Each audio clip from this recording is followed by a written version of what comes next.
is that when this chip of a book is launched on the world tide of alcoholism, defeated drinkers will seize upon it to follow its suggestions. Many, we are sure, will rise to their feet and march on. They will approach still other sick ones, and fellowships of Alcoholics Anonymous may spring up in each city and hamlet, havens for those who must find a way out. In the chapter Working with Others, you gathered an idea how we approach and aid others to health. That's the way they suggested to do it. They didn't suggest you tell them 90 meetings in 90 days. They suggested you give them this book to read, to get an education about what alcoholism is and the recovery process, and then to share their story and assist them. In the chapter Working with Others, you gathered an idea of how we approach and aid others to health. Suppose now that through you several families have adopted this way of life. You notice it didn't say alcoholics?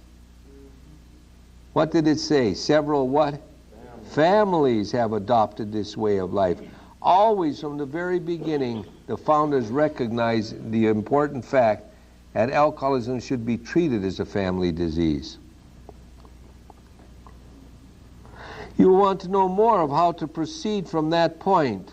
Perhaps the best way of treating you to a glimpse of your future will be to describe the growth of the fellowship among us. Here is a brief account. Years ago, in 1935, one of our number made a journey to a certain western city. That's Akron, Ohio. Bill Wilson. From a business standpoint, his trip came off badly. He didn't get the stock ownership that he wanted. Had he been successful in his enterprise, he would have been set on his feet financially, which at that time seemed vitally important. Bill would have been set up financially. Had it occurred, we may never have had AA. But his venture wound up in a lawsuit and bogged down completely. The proceeding was shot through with much hard feeling and controversy. Bitterly discouraged, he found himself in a strange place, discredited and almost broke. Still physically weak and sober but a few months, he saw that his predicament was dangerous.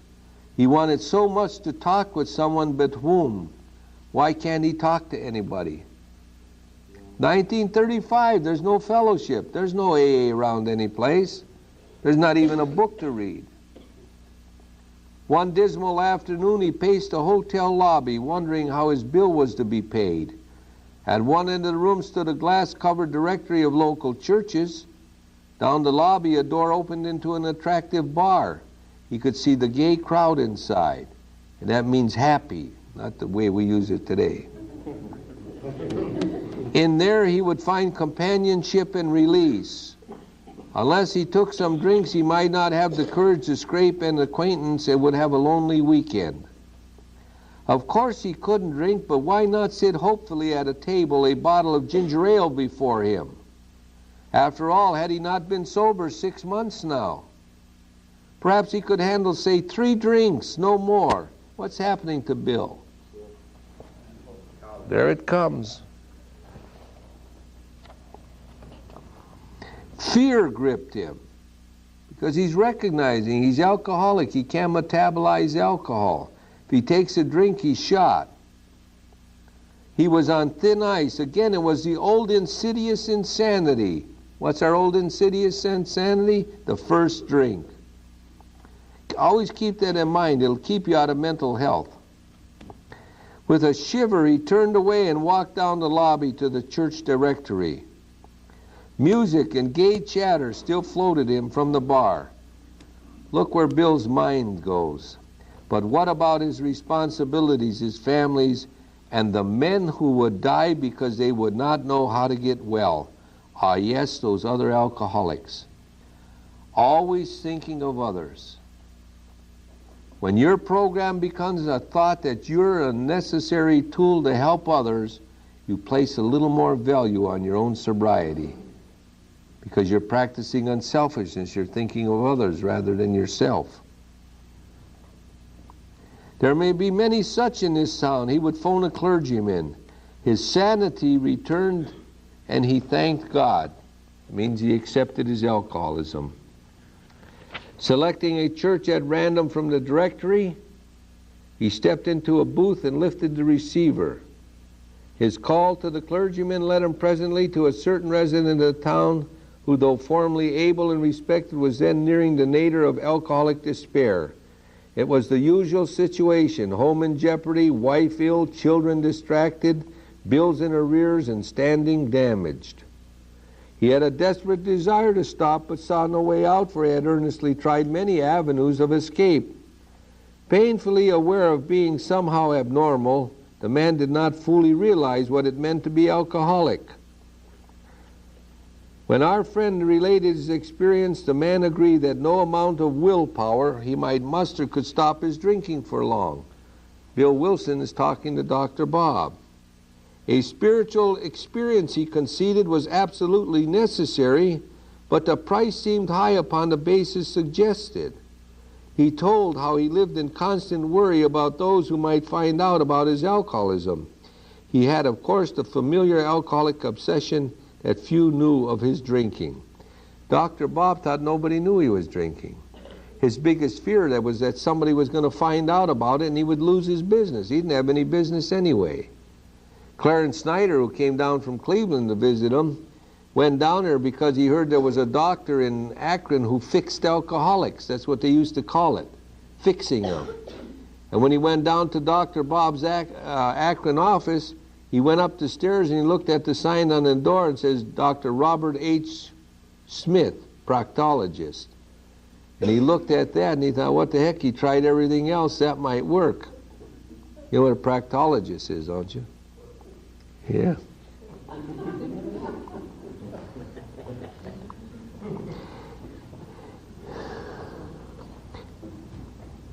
Why, he argued, should he lose the remainder of his business only to bring still more suffering to his family by foolishly admitting his plight to people for whom he had made his livelihood? He would do anything, he said, but that. Dr. Bob was trying to hide his alcoholism.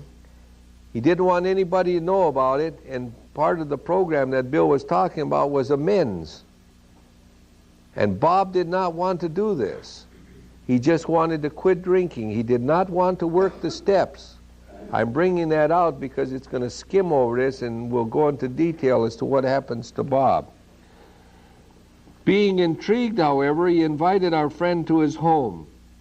Sometime later, and just as he thought he was getting control of his liquor situation, he went on a roaring bender. It was the time to go to Atlantic City to the medical convention he attended every year. And his wife, Ann, did not want him to go because every time he went to that medical convention, he got bombed. And Bill Wilson said if he's alcoholic, he should go because we have to find out if he's sincere or not. And Dr. Bob went to the medical convention, never attended one session. He got drunk, ended up in Medina over his secretary's home, and she brought him back to Akron. And it says for him, this was the spree that ended all sprees. This was the last drink that Bob had. It was June 10th, 1935. They call it Founders Day. He saw that he would have to face his problems squarely that God might give him mastery. One morning, he took the bull by the horns and set out to tell those he feared what his trouble had been. He found himself surprisingly well received and learned that many knew of his drinking. Stepping into his car, he made the rounds of people he had hurt. He trembled as he went about, for this might mean ruin, particularly to a person in his line of business. One morning he started out, and now when does he come home? At midnight. He spent a whole day doing this. At midnight he came home exhausted but very happy. He has not had a drink since. He went through the program in a day. He has not had a drink since. As we shall see, he now means a great deal to his community, and the major liabilities of 30 years of hard drinking have been repaired in 4. The reason they wrote the big book of Alcoholics Anonymous is so that over the years the message that AA had would not get garbled. If you do not get the message from the book of Alcoholics Anonymous, you are getting a garbled message. Get that clear in your mind and stay away from those who will intimidate you and try to make you feel unhappy because you are reading the big book. You don't get drunk because you read the big book. You do not get drunk because you read the big book. You get drunk because you read the big book and don't follow what's in it. You don't get drunk because you read the book and follow the steps. You get drunk because you read the book and you don't follow the steps. Got to keep that clear. A person who goes to a traffic bureau to get a license and gets all the pamphlets on how to pass the test, and after he reads all the pamphlets and he goes out and violates every traffic law, does he lose his license because he read the pamphlet? He didn't follow what was in it, right? He didn't follow the traffic laws. That's why he loses his license. Man doesn't get drunk because he gets into the program. He gets drunk because he doesn't follow the program. But life was not easy for the two friends. Plenty of difficulties presented themselves. Both saw that they must keep spiritually active. How did this first warning say? If we don't practice unselfishness and carry the message to other alcoholics, we'll shut ourselves off from the sunlight of the Spirit and we will drink. We grow spiritually by active appreciation, helping other alcoholics.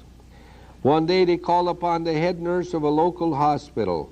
They explained their need and inquired if she had a first-class alcoholic prospect. She replied, yes, we've got a corker.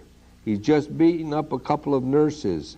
Goes off his head completely when he's drinking. But he's a grand chap when he's sober, though he's been in here 8 times in the last 6 months. He's been where? In a hospital. I understand he was once a well-known lawyer in town. But just now we've got him strapped down tight.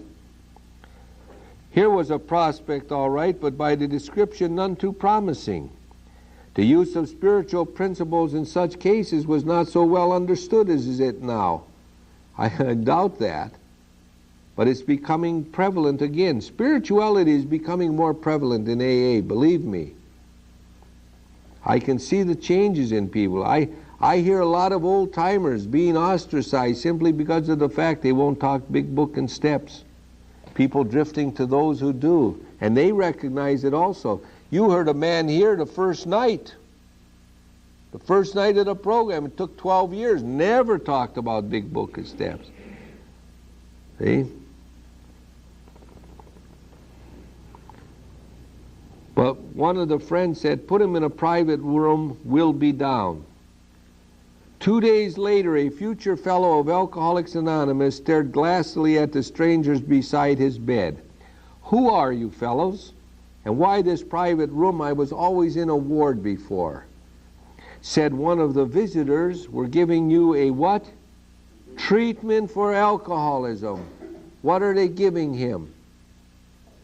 There is no 12 steps at this time. Bill hasn't written them yet.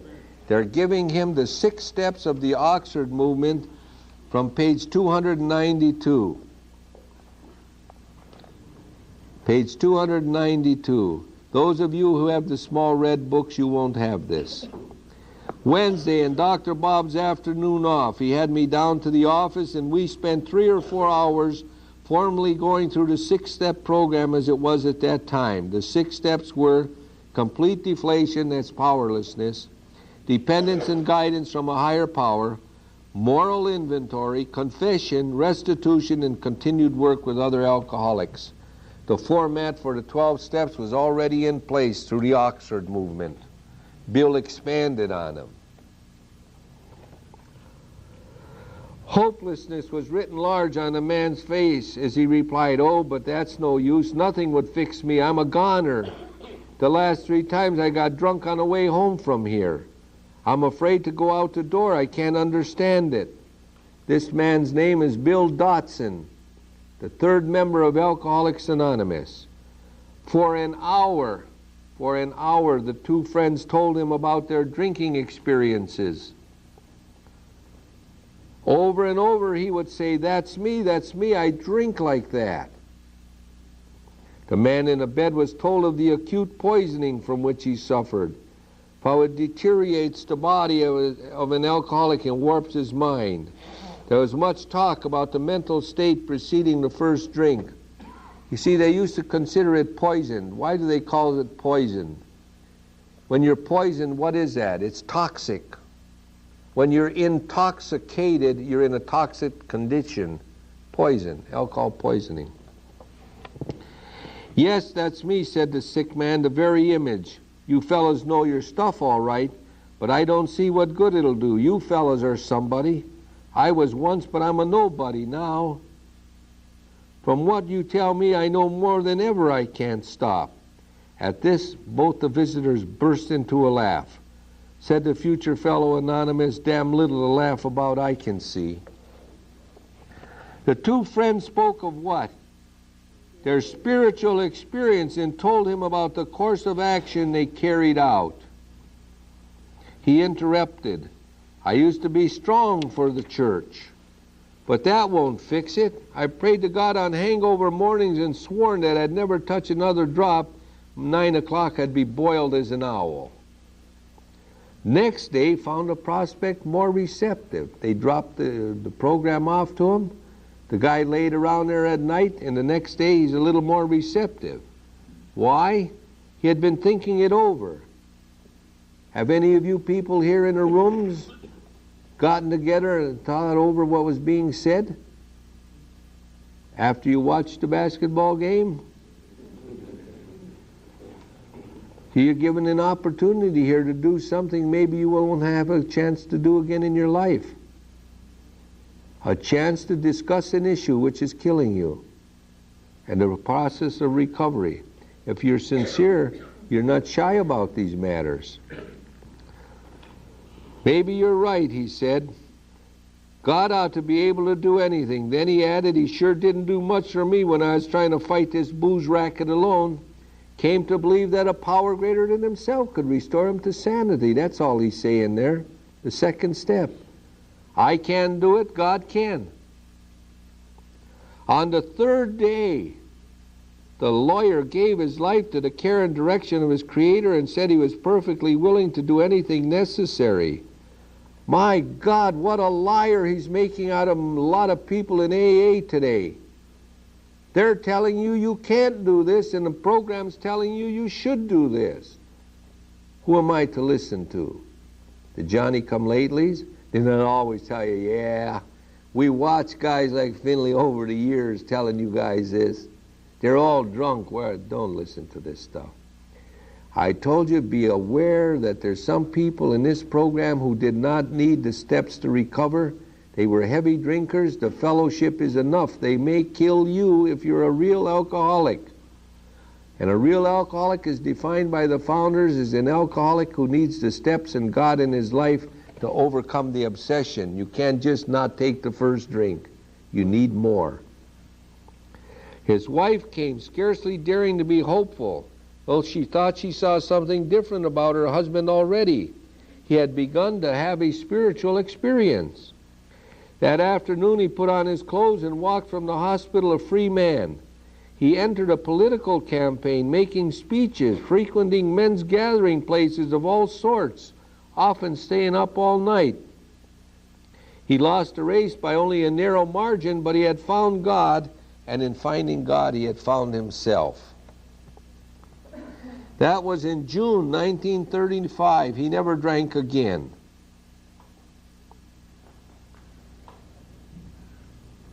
He too has become a respected and useful member of his community. He has helped other men recover and is a power in the church from which he was long absent. So you see, there were 3 alcoholics in that town who now felt they had to give to others what they had found or be sunk. What were they giving them? The fellowship? They were giving them the steps of the Oxford movement. We had a man lead a very large meeting in our area, and there was no comments at that meeting, and he said, always remember, the book came out of the fellowship. The fellowship did not come out of the book, a direct contradiction. There was no such thing as a fellowship. There was a spiritual movement called the Oxford groups that were already in existence.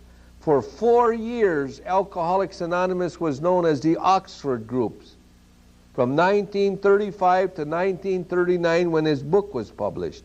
It was not until 1939 that the program became known as Alcoholics Anonymous after the publication of the book. So you see, he stood up and gave direct, erroneous information without knowing what he was saying and believing it. That's how misinformed many people are with years of sobriety. After several failures to find others, a fourth turned up.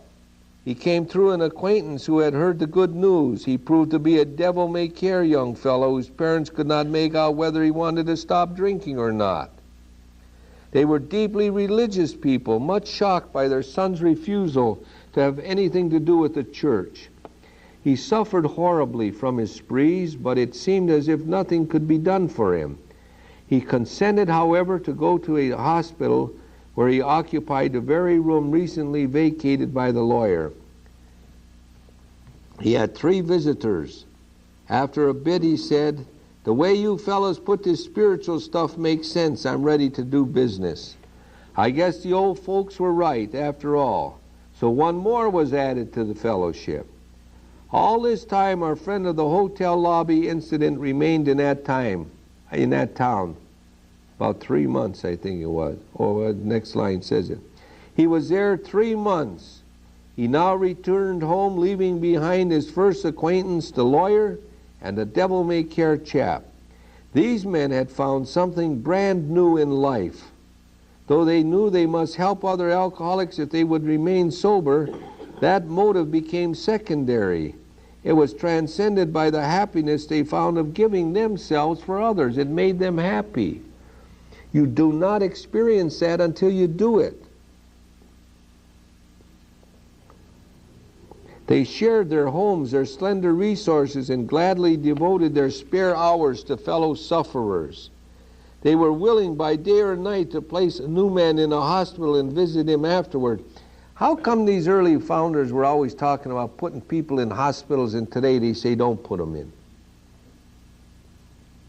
Because when a guy's in a hospital, you get a chance to give him the program, the authentic version. They grew in numbers. They experienced a few distressing failures, but in those cases they made an effort to bring the man's family into a spiritual way of living, thus relieving much worry and suffering. Again, always think of the family of the alcoholic also, family treatment. When people get up on the television today and they say alcoholism is a family disease, they think they're saying something new. From the very beginning of this program, family illness, bring the family in, bring the children in, family illness. Let the family join in prayer and meditation. A year and 6 months later, these 3 had succeeded with 7 more. In 18 months, they had 10 people, 10 members. Seeing much of each other, scarce an evening passed that someone's home did not shelter a little gathering of men and women happy in their release, and constantly thinking how they might present their discovery to some newcomer. In addition to these casual get-togethers, it became customary to set apart one night a week for a meeting to be attended by anyone or everyone interested in a spiritual way of life. They had an open meeting. See, they started open meetings. Anyone or everyone. Aside from fellowship and sociability, the prime object was to provide a time and place where people might bring their problems. Now, if your group is a place where you bring your problems, all right, and your worries and your questions, and that's what's occurring at your group, you are unique today. Because most groups that you go to are talking football and baseball and basketball and golf and picnic and dance. And they come to a meeting and they sit down and a new man comes in and they really treat him nice. Is there anyone here for the first time tonight? Yes, he raised his hand. Everybody applauds for him, and that night they go home. The guy said, what did I raise my hand for? Just for the applause, right? That's the time that group should converge upon that man and say, look, we have a program of recovery here. May we help you? That's why you're asking for the new man.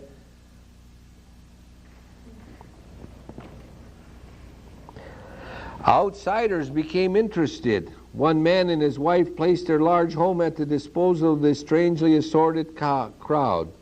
T. Henry and Clarice Williams, Oxford Movement people. This couple has since become so fascinated that they have dedicated their home to the work.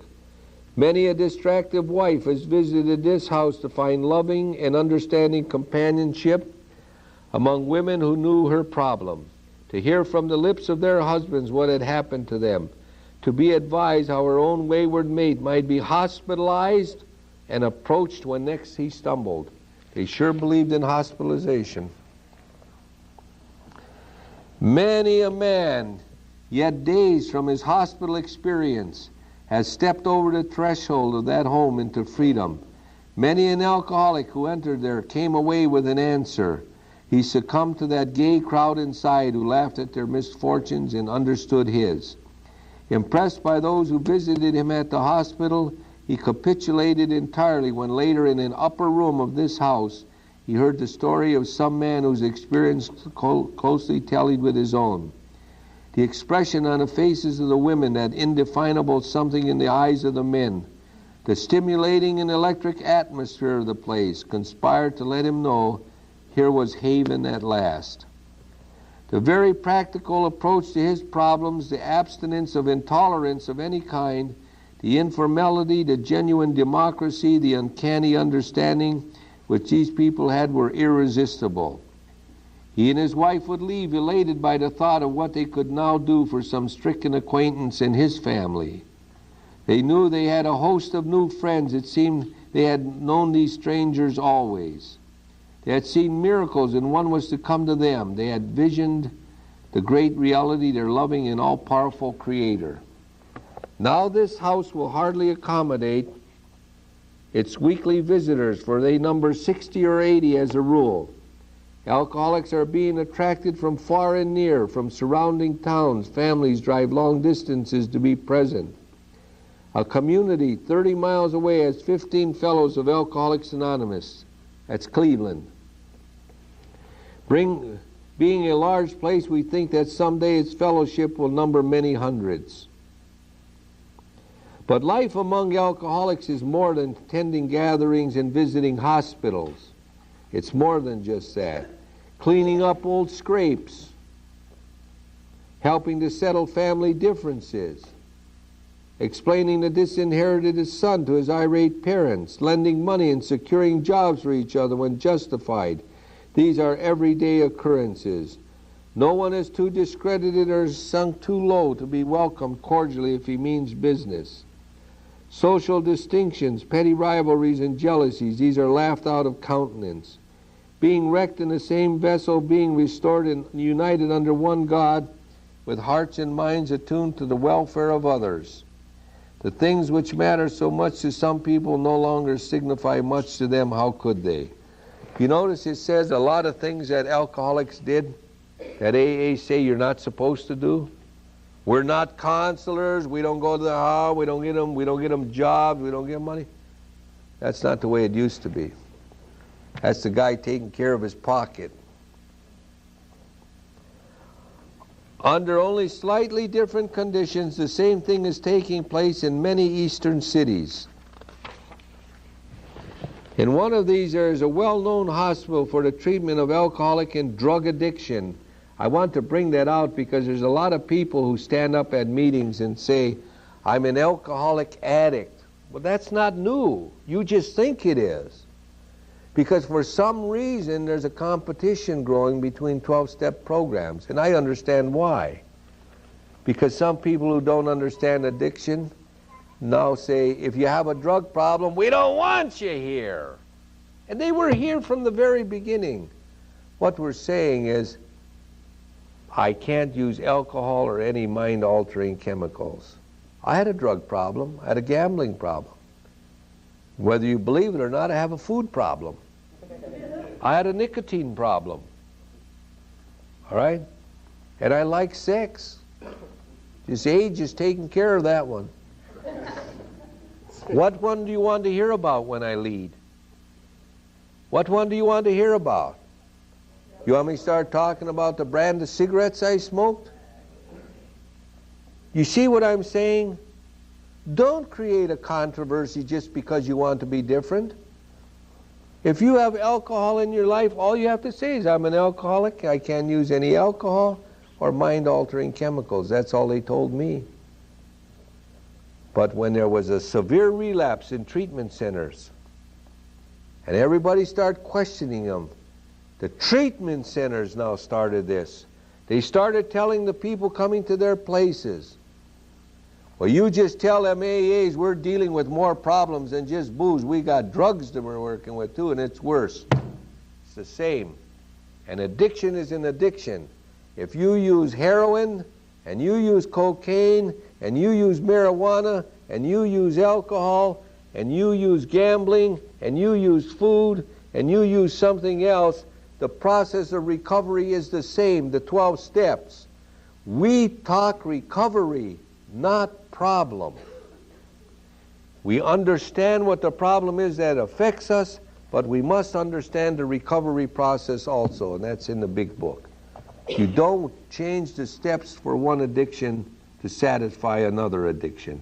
The process is the same. You're going through a process to bring God into your life, who does for you what you cannot do for yourself. You're not going through the process to get rid of the chemical. You're going through the process to bring a power greater than yourself into your life, who does for you what you cannot do for yourself. Many of us have felt for the first time the presence and power of God within its walls. We are greatly indebted to the doctor in attendance there, for he, although it might prejudice his own work, has told us of his belief in ours. Every few days, this doctor suggests our approach to one of his patients. Understanding our work, he can do this with an eye to selecting those who are willing and able to recover on a spiritual basis. In other words, he has a very good intake and assessment eye. He doesn't take them for the buck. You're not going to do anything for a man who doesn't want to recover. That's why the judicial programs are so successful. That's why criminal justice programs are so unsuccessful. But we in AA, we don't criticize that. Because for every person who comes to us, no matter how he does, if he gets good sponsorship, his chances of overcoming his addiction greatly increase. I don't know. I think it's Dr. Silkworth, I'm not sure. Many of us former patients go there to help. Then in this eastern city, there are informal meetings such as we have described to you, where you may now see scores of members. There are the same fast friendships, there's the same helpfulness to one another as you find among our Western friends. Western friends refers to Akron and Cleveland. There's a good bit of travel between East and West, and we foresee a great increase in this helpful interchange. Someday, listen to this, someday we hope that every alcoholic who journeys will find a fellowship of Alcoholics Anonymous at his destination. It's exactly what we have. There's very few places you can go where you won't find AA anymore. To some extent, this is already true. Some of us are salesmen and go about. Little clusters of 2s and 3s and 5s of us have sprung up in other communities through contact with our 2 larger centers. Those of us who travel drop in as often as we can. This practice enables us to lend a hand at the same time avoiding certain alluring distractions of the road about which any traveling man can inform you. Now, I travel a lot and I don't know what they're talking about.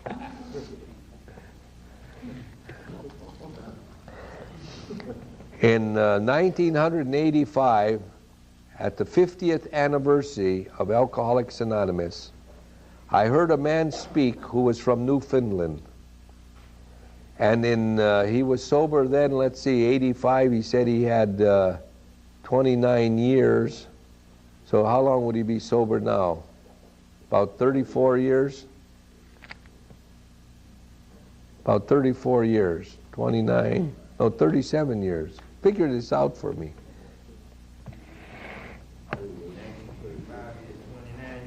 Yeah, 38 years. He's sober about 38 years now if he's still living. There was no Alcoholics Anonymous in his city where he lived. None. Maybe there wasn't any in Newfoundland if I heard him right. He went to the local library and he got a book, Alcoholics Anonymous. He read the book, followed directions, and sobered up. He was a speaker. The book got him sober. And today we hear people say it can't. The book did it and started AA in his community. It's still working. This was the first book that went, or first sponsor that went national. Bob and Bill didn't go knocking on doors all over the country. People purchased his book, followed directions, and AA grew. That's why we're sitting here today. To some extent, this is already true. Oh, I read that, didn't I? Thus we grow, and so can you. Though you be but one man with this book in your hand, though you be but one man with this book in your hand, we believe and hope it contains all you will need to begin. That's why they wrote the book, so the message would not get garbled. We know what you are thinking. You are saying to yourself, I'm jittery and alone. I couldn't do that. But you can. You forget that you have just now tapped a source of power much greater than yourself. What is that power? God. To duplicate with such backing what we have accomplished is only a matter of willingness, patience, and labor. We know of an AA member who was living in a large community. He had lived there but a few weeks when he found that the place probably contained more alcoholics per square mile than any city in the country. He must have been in Lorraine, I don't know. This was only a few days ago at this writing, 1939. The authorities were much concerned. He got in touch with a prominent psychiatrist who had undertaken certain responsibilities for the mental health of the community. The doctor proved to be unable and exceedingly anxious to adopt any workable method of handling the situation, so he inquired, what did our friend have on a ball? Our friend proceeded to tell him, and with such good effect that the doctor agreed to a test among his patients and certain other alcoholics from a clinic which he attends. Arrangements were also made with the chief psychiatrist of a large public hospital to select still others from the stream of misery which flows through that institution. See how happy psychiatrists were to get AA in those days? Because they didn't have anything. So our fellow worker will soon have friends galore. Some of them may sink and perhaps never get up. But if our experience is a criterion, more than half of those approached will become fellows of Alcoholics Anonymous.